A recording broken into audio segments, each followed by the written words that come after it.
All right, today we are going to be looking at scaling. If you do not have your Glencoe book out, make sure you have it out now. We are going to be on pages 41 and 42 today, looking at how to scale or multiply and divide two quantities by the same number to get scaled up or scaled down. Okay? Now, many times to get a ratio table filled in completely, we actually have to scale up and then scale down. This example that they give us here is done for us, and it talks about cans of corns that are on sale at 10 for $4. Find the cost of 15 cans. Now, why someone wouldn't just buy 20, I don't know. Or just 10, I don't know. But apparently this person wants 15. So, what they did was they put the ratio, the beginning ratio of 10 cans for $4 here, and what they wanted the end to be right here. So 15 over, we don't know. So that's why that is left blank. So we have to figure out how we're going to get from 10 to 15. Now, you can't do minus and add. We have to do multiply or divide. So, what we could do is either divide both those numbers or multiply both those numbers by the same thing. And as you see down below, they decided they were going to divide both those numbers by 2. So 10 divided by 2 was 5. 4 divided by 2 was 2. And then they said, well, how would I get from 5 to 15?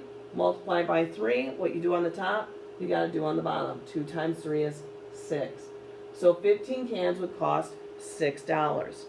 Okay? We're going to be doing some practice at this. This is a really good example to get you started with. I'm going to move this down here a minute, and we're going to look at Joe here.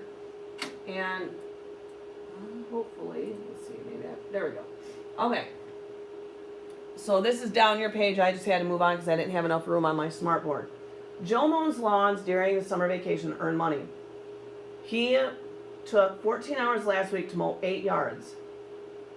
At this rate, how many lawns will he mow in 49 hours? Sorry, I keep switching from yards to lawns, but I call them a yard and the book calls it. I call them yards, the book calls it a lawn, and I get confused. So, all right. So first, they give us 14 hours, 8 lawns, and they want to know 49. So they show us again, is there a number by which you can multiply 14 to get 49? And if you look at your multiplication chart, you're going to find that the answer is no. Okay? So the answer here is no.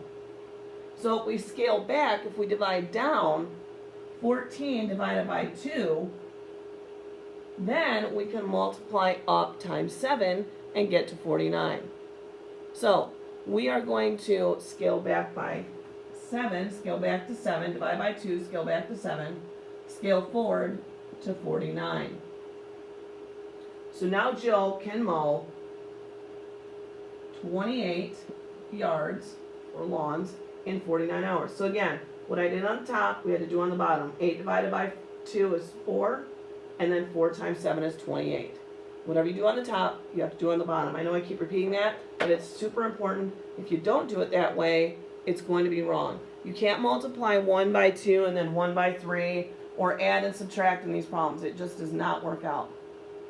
All right, they gave us a got it problem. It's going to be a little tough, but I want you to try and figure this out. I'm going to give you a hint. You have to divide and then multiply. So think of a number that you can divide into both 25 and 10.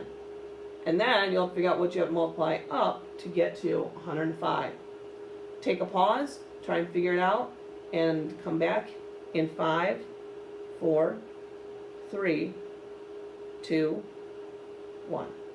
All right, you should have paused and be back with an answer or what you think is the answer. If you got it wrong, hey, that's okay. We're going to practice this for a little bit until we get it right. If you want to divide by something on the top and bottom, best bet is divide by 5. Divide by 5. 25. Divide, how many 5s can go into 25?